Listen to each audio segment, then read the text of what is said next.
Hi folks, it's David O from sunny and warm Carmiel. Shabbos Hazinu is coming in, followed Sunday night by Erev Sukkot.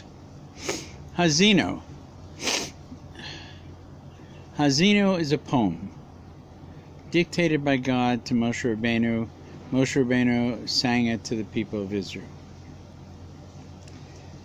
It's a very complex poem, but it's a very suitable parsha to come between Yom Kippur and Sukkot. We just finished Yom Kippur. 26 hours fasting of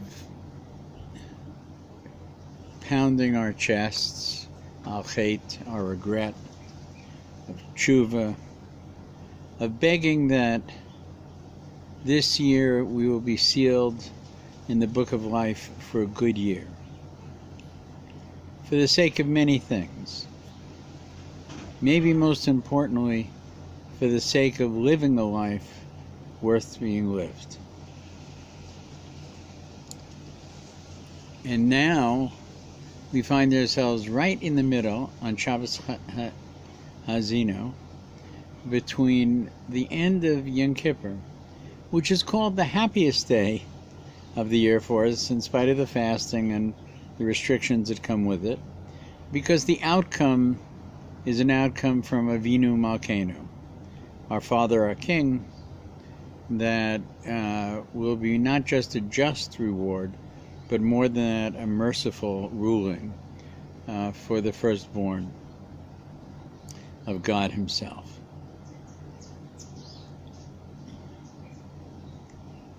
And what follows? What follows is something that seems even more joyous.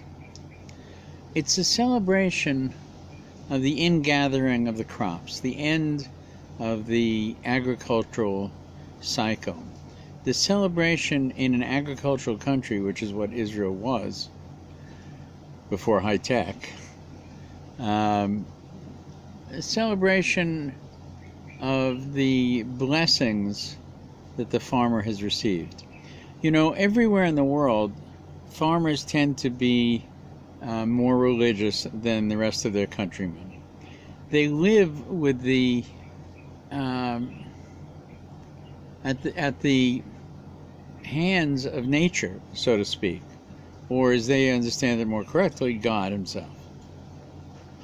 How much rain, how much sun, the timing of rain and sun, the quality of the crops, all of these things, the farmer does everything he can possibly do to make good. But at the end of the day, he knows that it's dependent on the Ribbono Shel Olam, the master of the universe. And consequently, day in and day out, he is aware of his relationship with the Almighty. This is the farmer's life. Sukkot is the farmer's celebration. After the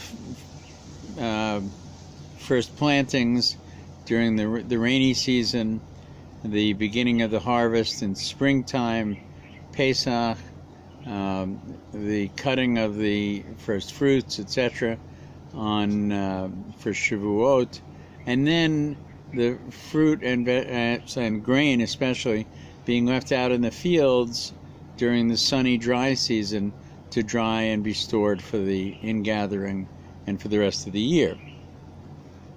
If it rains during this time, all that's in the field can actually rot. So when you finally can bring it in is a critical moment for the farmer and really for the whole nation, which will eat from this harvest. This is Sukkot, and this is a time of great celebration. And in between this period of tshuva, the climax of tshuva at Nila on Yom Kippur, of trying to turn ourselves back towards a more pure time and towards our God and our belief system on one side. And on the other side, this tremendous, joyous ingathering.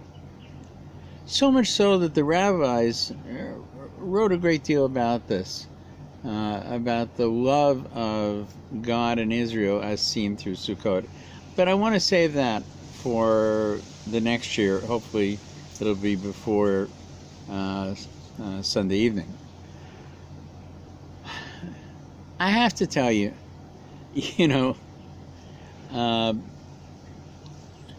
Chazinu spans these issues. It's a poem that Moshe has given to the Jewish people as a warning for the future. What do I mean? He points out that God found you in the howling wilderness in the desert, and He protected you, and He fed you, and He clothed you. Your clothes never wore out, etc.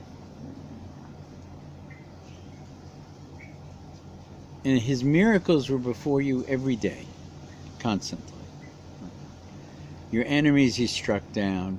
He made sure there was water, there was desert, there were clouds of glory that surrounded you and protected you and moved obstacles out of your way and kept the climate pleasant for you, destroyed the scorpions and the tarantulas along the way, etc. And He brought you to a land flowing with milk and honey. And there you prospered. The song tells us you will. And you grew fat, corpulent, and you kicked. What does it mean? It means that rather than be appreciative of the bounty that God created for us, we took credit for it ourselves. I did this, I did that. We forgot our partnership, which was so clear in the desert. And especially our leaders began to think that they were the ones that had structured all these events. When the leaders forget God and make themselves demigods, right, then the people throw off the yoke very quickly. And without God's protection, we are a very, very small people. Without God's will, we are a poor people. Without God's will, rather than being noble, we're a despised people. And this is what happened. And for 2,000 years, in and out, Babylon back, Rome not back. We, rather than be the firstborn of the Almighty, became the wandering Jew, the despised Jew, the endangered Jew. Words special to us, pogrom, ghetto, became international words.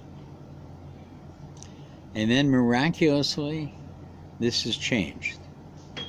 And God gives us one more chance. This is a chance to make good on all the promises that were made to our forefathers, Abraham, Yitzhak, Yaakov, Abraham, Isaac, and Jacob, and down through the ages. Now is the time. We sacrificed for this, and we're still in pain by the sacrifice of Ari Fold, who was murdered on the eve of Yom Kippur.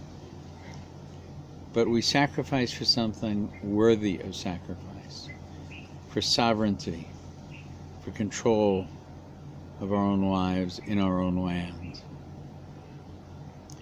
Let's make it a real thing. Let's not kick. Let's not become corpulent. Let's not become I. Let's become us. Together, the Jewish people, the land of Israel, the Torah of God, and Moshe, are incomparable. They are a winning combination. Let's stick together. Let's look for commonalities rather than difference among ourselves. And let's take the lessons of Chazinu forward.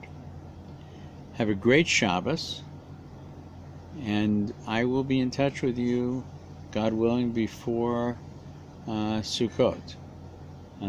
and try and build your sukkah before Shabbos if you can. And finish the skach after. Here in Carmiel, looking forward to seeing you soon. Thanking you all for your participation. Thanking you all for your sharing and your commenting and your liking our parshas. And I better get moving because Shabbos is coming in here very soon. Bye-bye.